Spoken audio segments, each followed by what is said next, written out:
Minsan ko ano sumukha ko tapos tutok ko dito sa mga idol, oh.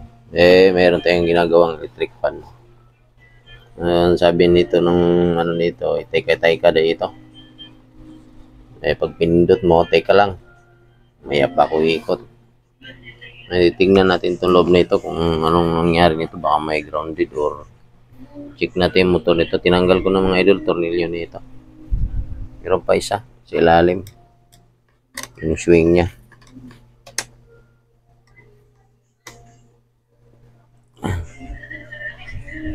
Kailangan natin tanggalin to kasi ano, ganda pa namang ito pala electric pa na ito mga idol, asahe. Sayang naman. Malay mo, gawan pa ito ng paraan.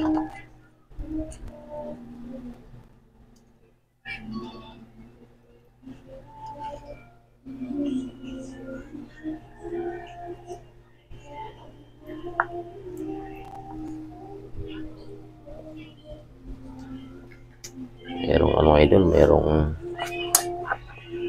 ano,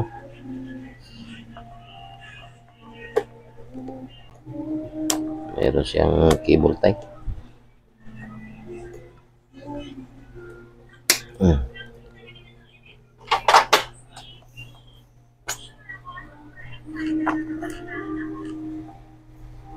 Daming mga alamat mga idol pwesto natin kasi baka masayang stator nito.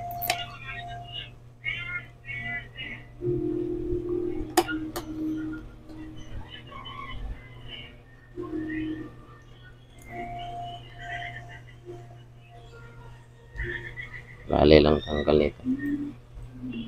Pwedeng ablutin yan mga idol kasi meron tong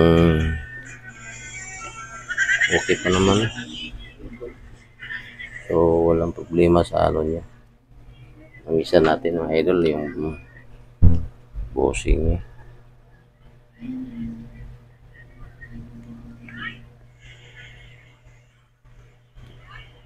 Kamayin na lang natin dito idol kasi bawal din ito magsobra mga idol.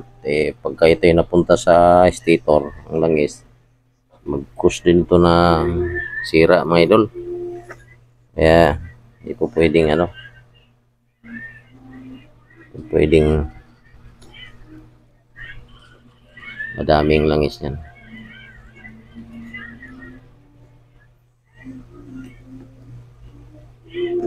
Dahan ng pagsauli nito mga idol kasi masilan to sayang lang yung stator pag nabigla to.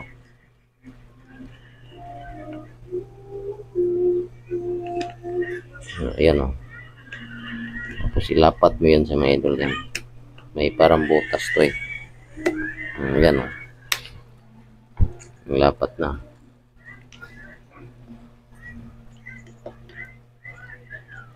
Dito. Kaya nga din ito ilapat na dito mga idol sa kabila side. Ayan. Pwesto natin siya.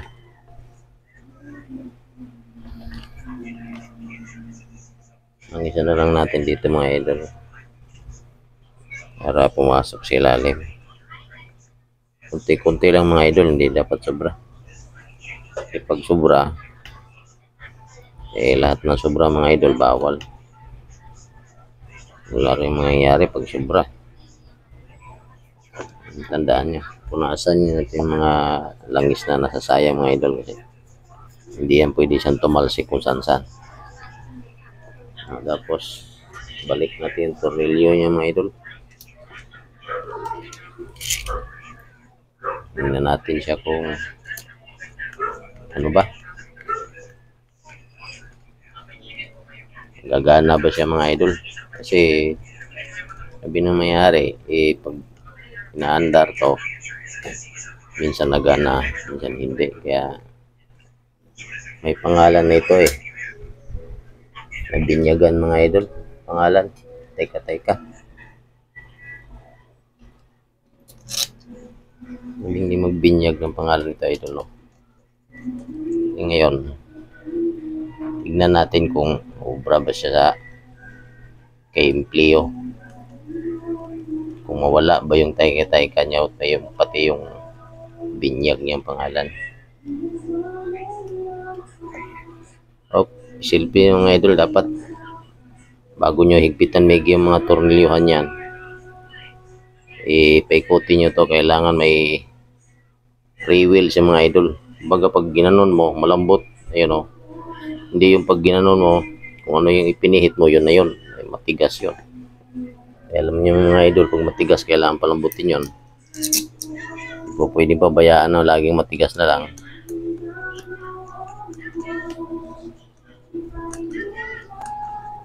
Kaya talagang mag-ayos nito mga electric fan mga idol. Kailangan may tiyaga. Sama mo na rin yung nilaga. Kasi pag walang nilaga, walang tiyaga. Mga idol yan. Ayang naman pag tapon natin to mga idol, kasi magkano ang electric fan ngayon? 1,000. Oh. Kung ipaayos mo dito kay Impli, yung bayad ka lang ng 150. Kung magpalit man tayo ng motor, 220. Kunwari. Tapos mga idol, kailangan mga idol to, katapos mo itornilyo lahat bago ipitan, paluin mo yung mga gilid-gilid to idol. Batok-batokan mo ba? Kasi hindi mo batok-batokan to mga idol, hindi magigising to para magkaroon siya ng clearance. Tapos kailangan yung laro niya mga idol, para lang hindi yung sobrang ganun mga idol baka may lumabas na langis dyan, ganun lang kunti. Kasi pag sinalsal mong maigyan pangit din. Yan, ipitan mo na mga idol yan. Kasi nahampas-hampas mo na yung mga gilid Yan ang pinaka-technique ko mga idol Andar na yan kasi ayaw niya mahampas mga idol Yung mga idol, testing natin to. Testing mga idol to. Lagyan natin ng tip. Sana yung mga tip.